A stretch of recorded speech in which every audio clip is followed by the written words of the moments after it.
नमस्कार, स्वागत है एक बार फिर से राजनीतिक अखाड़ा में। उद्धव ठाकरे एक तरफ जहां मोदी को फिर से प्रधानमंत्री बनाने के लिए दृढ़ संकल्प है, वहीं दूसरी वो शिव सैनिकों से भी एनडीए की जीत के लिए लगातार उत्साह भरते नजर आ रहे हैं। दरअसल भाजपा मैं भी चौकीदार कैंपेन चला रही है। इस मुहिम में मोदी सहित कई भाजपा नेता शामिल हो चुके हैं। जब उद्धव से पूछा गया तो वह ऐसी बात बोले जिससे शिवसेना कार्यकर्ताओं में जोश पैदा हो गया होगा। जैसा कि हम सभी जानते हैं कि लाख तलखियों के बाद एक बार फिर शिवसेना और बीजेपी ने राष्ट्रीय जनतांत्रिक गठबंधन के तहत चुनाव लड़ने की ठानी है।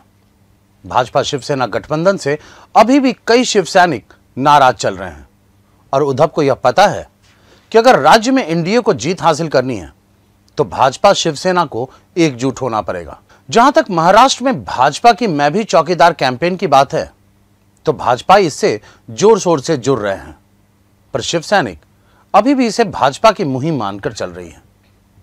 ऐसे में उद्धव ने आगे जाकर नाराज शिव सैनिकों को भी अपनी तरफ मिला लिया।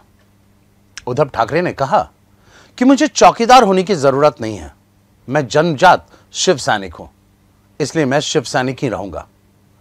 इससे शिवसेना के सभी कार्यकर्ता खुश हो गए होंगे।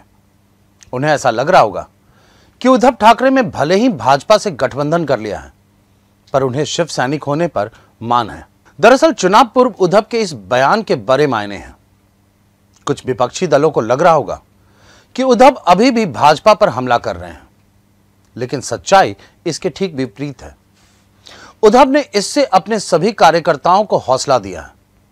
यह उद्धव को भी पता है कि चुनाव सिर्फ उनके सहारे नहीं जीता जा सकता।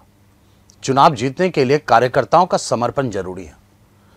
उद्धव ने पहले तो शिव सैनिकों में उत्साह भरा, फिर लगे हाथों यह भी कह दिया कि प्रधानमंत्री मोदी को एक और कार्यकाल मिलना चाहिए।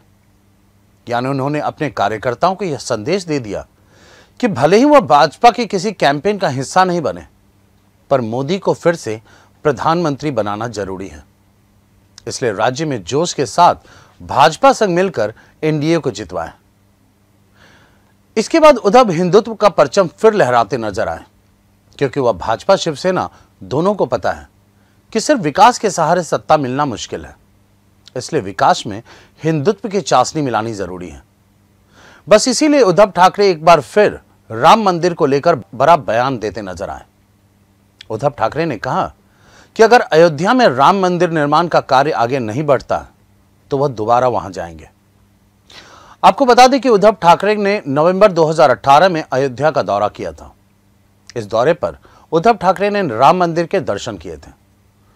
उद्धव ठाकरे ने कहा था कि मैं श्री रामचंद्र का दर्शन करने आया हूं। रामलला और हिंदुत्व को क्या कभी हम भूल सकते हैं? कुल मिलाकर उद्धव पार्टी को एकजुट करने के साथ साथ हिंदुत्व को भी साथ लेकर चल रहे हैं। दरअसल हिंदुत्व ही तो भाजपा शिवसेना गठबंधन का आधार रहा है। खैर, उद्धव ने एक बार फिर यह साबित कर दिया कि भाजपा शिवसेना गठबंधन साइकिल के दोनों पहियों की तरह है, जिसे अगर मंजिल तक पहुंचना है तो मिलकर प्रयास करना पड़ेगा। हमारे साथ बने रहने के लिए आपका धन्यवाद। आप हमारे प्रोग्राम्स को यूट्यूब पर भी देख सकते हैं और हमारे ऐप को गूगल प्ले स्टोर से डाउनलोड भी कर सकते हैं। Thank you.